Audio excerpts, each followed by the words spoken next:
26 വർഷത്തെ വിശ്വാസം, ലക്ഷക്കണക്കിന് സന്തോഷകരമായ ദാമ്പത്യങ്ങൾ. കല്യാണം എന്നാൽ കേരള മാട്രിമോണി തന്നെ. അദ്ദേഹം പെറ്റീഷൻ കൊടുക്കുന്നതിൻ്റെ ചെയ്ത വികാരം ഞാനൊന്ന് മനസ്സിലാക്കിയപ്പം സുരേഷ് ബാബുവിനെ സ്ഥാനത്തൊന്ന് മാറ്റിയതുകൊണ്ട് ഞാൻ വന്ന കാലം മുതൽ അദ്ദേഹം എങ്ങനെയെങ്കിലും ഇതിനിങ്ങനൊരു പബ്ലിക് ക്രൈ. അപ്പോൾ ഞാൻ ഇപ്പോൾ വളരെ വ്യക്തമായി, ഞാൻ കഴിഞ്ഞ ദിവസം എറണാകുളത്ത് മാധ്യമപ്രവർത്തകരോട് തുറന്ന് പറയുകയും ചെയ്തു. അത് കൊല്ലത്ത് കശുവണ്ടി വികസന കോർപ്പറേഷന് 30 കമ്പനികളാണുള്ളത്. ഞാൻ 3 വർഷം ചെയർമാനായിരുന്ന ആ കമ്പനിയുടെ ഊടും പാവും എല്ലാം എനിക്ക് നല്ലപോലെ അറിയാം. അതിൻ്റെ ലക്ഷ്യം, ആ ഗവൺമെൻറ് കേരളത്തിൽ 1969 ഇത് ഉണ്ടാക്കുമ്പോൾ അതിൻ്റെ ലക്ഷ്യമെന്ന് പറയുന്നത് കേരളത്തിലെ കൊല്ലം കേന്ദ്രീകരിച്ചുള്ള അല്ലെങ്കിൽ തെക്കൻ ജില്ലകളിൽ കണ്ണൂരും കാസർഗോഡുമുള്ള ഈ കശുവണ്ടി മേഖലയിൽ ജോലിയെടുക്കുന്ന തൊഴിലാളികൾക്ക് മാതൃകാപരമായ സംരക്ഷണം കൊടുക്കാൻ, തൊഴിൽ സുരക്ഷ കൊടുക്കുന്ന ഒരു മാതൃകാ സ്ഥാപനമായിട്ടാണ് ഈ പൊതുമേഖല വന്നത്. ഒരു പ്രൈവറ്റ് മുതലാളി ഒരു കമ്പനി നടത്തി തോന്നുന്നതുപോലെ അടച്ചിട്ടാൽ അത് നിശ്ചിത കാലം കഴിഞ്ഞാൽ കശുവണ്ടി വികസന കോർപ്പറേഷൻ ആ കമ്പനി ഏറ്റെടുക്കണം. ഇതാണ് നിയമം. അങ്ങനെ ഏറ്റെടുത്ത കമ്പനികൾ പലതും ദീർഘകാലമായി അവരുടെ സ്വത്തിനു വേണ്ടി സുപ്രീം കോടതിയിൽ കേസ് നടക്കുകയാണ്.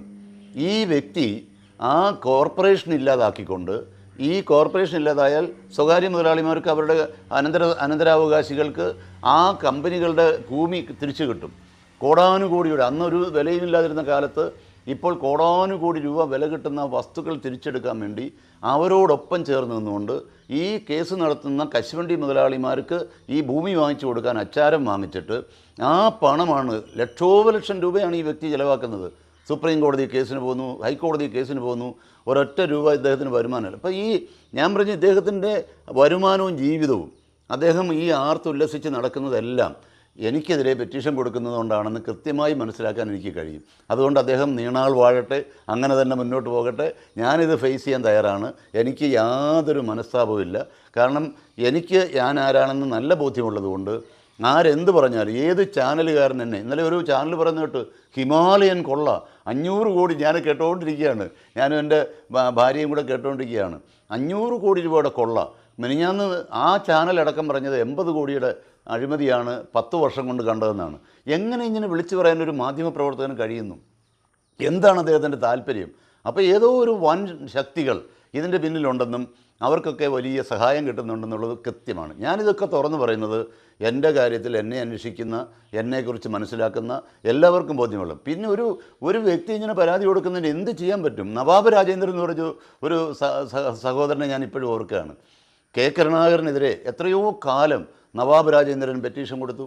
സുപ്രീം കോടതി വരെ അദ്ദേഹത്തിനെ ശല്യക്കാരനായ വ്യവഹാരി എന്ന് പറഞ്ഞുകൊണ്ട് ബാൻ ചെയ്തു. ഇന്ത്യയിലെ ഒരു കോടതിയിലും അയാളുടെ കേസെടുക്കാതെ വന്നു. ഇതൊക്കെ നല്ലതുപോലെ അടുത്ത് നിന്ന് കണ്ട, അതിൽ ശ്രീ കെ കരുണാകരൻ, ഞാൻ ദൈവം പോലെ കാണുന്ന എൻ്റെ നേതാവ് ശ്രീ കെ കരുണാകരൻ അനുഭവിച്ച ദുഃഖങ്ങളും ഒക്കെ, ഗുരുവായൂർ അമ്പലത്തിൽ അദ്ദേഹം പ്രാർത്ഥിക്കുമ്പോൾ ആദ്യത്തെ പ്രാർത്ഥന നവാബ് രാജേന്ദ്രന് ഒരു പാമ്പ് പോലും കടിക്കല്ലേ എന്നുള്ള പ്രാർത്ഥനയൊക്കെ നല്ലതുപോലെ എന്നോട് പറഞ്ഞിട്ടുള്ള ഒരു വ്യക്തി എന്നുള്ള നിലയിൽ എനിക്ക് ഇദ്ദേഹത്തിനോട് സ്നേഹമാണ്. അദ്ദേഹം നന്നായി വരട്ടെ എന്നുള്ളത് മാത്രമേ എനിക്ക് പ്രാർത്ഥനയുള്ളൂ. ഏറ്റവും പുതിയ വാർത്തകളും വിശേഷങ്ങളും വിരൽത്തുമ്പിലറിയാൻ സീ മലയാളം ന്യൂസ് എല്ലാ ഡിജിറ്റൽ പ്ലാറ്റ്ഫോമുകളിലും ലഭ്യം.